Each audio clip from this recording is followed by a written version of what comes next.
Subscribe to my channel. And also press this bell icon. இருளை அகற்றி ஒளியை கொடுப்பார் என் குருநாதர் சத்குரு ஸ்ரீ ஞானானந்தகிரி சுவாமிகள்.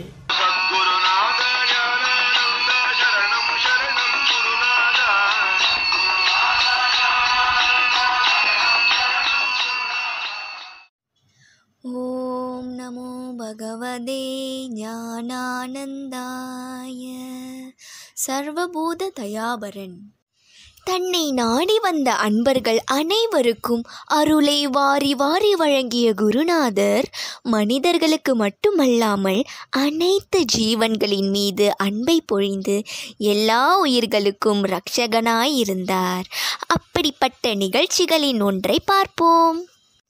ஒரு சமயம் குருநாதரை தரிசிக்க சித்தலிங்க மடம் சென்றிருந்தார்கள் நம் குருஜியும் நாமாஜியும்.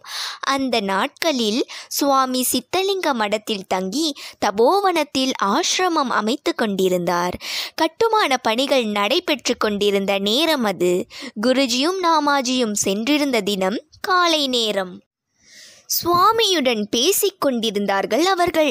அப்பொழுது திடீரென்று சுவாமி, தேவா, ஒரு குடும்பத்தை போட்டு புதைத்து கொண்டிருக்கிறார்கள், அவர்களை காப்பாற்ற வேண்டும், உடனே தபோவனம் போக வேண்டும், புறப்படுங்கள் என்று கூறி அவர்களையும் அழைத்து கொண்டு அதிவிரைவாக தபோவனம் வந்தடைந்தார். வந்தவுடன் அந்த கட்டிட பணிகளை செய்து கொண்டிருந்த மேஸ்திரியை பார்த்து, ஒரு குடும்பத்தையே புதைத்து விட்டாயே என்று கேட்க, மேஸ்திரி ஒன்றும் புரியாமல் விழித்தார்.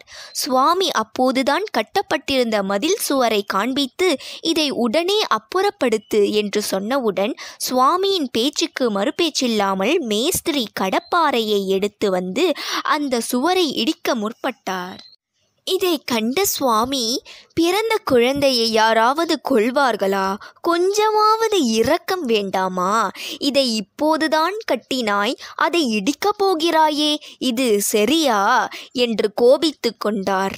மேஸ்திரியோ என்ன செய்வதென்று புரியாமல் விழித்து கொண்டிருந்தார். சுவாமி அங்கே நின்று கொண்டிருந்த ஸ்ரீ முகுந்தானந்தர் என்ற சந்நியாசியை பார்த்து, இதை இடிக்காமல் அப்புறப்படுத்த என்ன வழி என்று கேட்டார். அவரும் பதில் சொல்ல முடியாமல் மௌனமாக நின்றார். குருநாதர் எல்லாரையும் பார்த்து, இது ஒரு அசேதனமான பொருள் என்று நினைத்துதானே நீங்கள் எல்லாம் இதை இடிக்க சொல்கிறீர்கள்? சேதனமாயுள்ள பொருட்களுக்கு காட்ட வேண்டிய கருணையை விட அசேதனமான பொருள்களுக்கு அதிகமான அக்கறை காட்ட வேண்டும் என்று சொல்லிவிட்டு மேஸ்திரியை கூப்பிட்டு, மதில் சுவருக்கு சேதம் ஏற்படாமல் சுவரின் கீழே மட்டும் கடப்பாறையால் இடித்துவிட்டு ஒரு தாம்பு கயிற்றினால் சுவற்றை கட்டி இழுத்து விடுவோம் என்று சொன்னார்.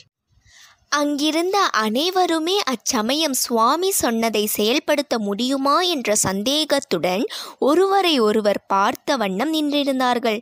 ஆனால் மேஸ்திரியிடம் இருந்த அபார குருபக்தி அவரை குருவார்த்தைக்கு மறுவார்த்தை பேசாமல் சுவாமியின் ஆணைப்படியே செயல்பட வைத்தது.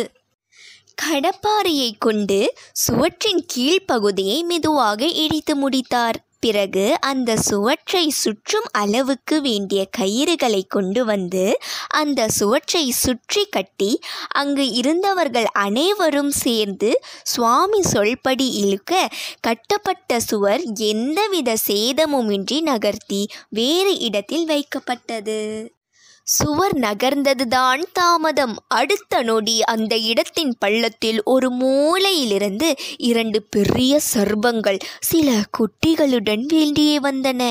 சுவாமி அதை எல்லோருக்கும் காட்டி, இப்போது தெரிந்ததா, ஒரு குடும்பத்தையே வைத்து புதைத்து விட்டீர்களே, பாவம் என்று சொல்லிவிட்டு படையெடுத்து நின்ற பாம்புகளை பார்த்து, நீங்கள் இருப்பது தெரியாமல் உங்கள் மீது சுவர் கட்டப்பட்டு விட்டது, அதனால் கோபப்படாமல் வெளியே சென்று வேறு இடத்தில் தங்குங்கள் என்று சொன்னதும் அவை அனைத்தும் அவருக்கு கட்டுப்பட்டு ஆசிரமத்தை விட்டு வெளியே சென்று விட்டன.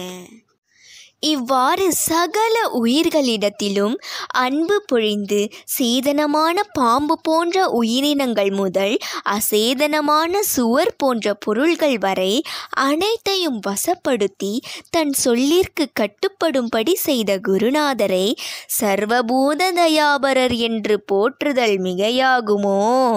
நாமும் அவரை பணிந்து அவரைப் போல் அனைத்து உயிர்களிடத்திலும் பொருள்களிடத்திலும் அன்பாக பழகி இறையருளையும் குருவருளையும் பெறுவோமாக. ராதே கிருஷ்ணா, ராதே கிருஷ்ணா, ராதே கிருஷ்ணா.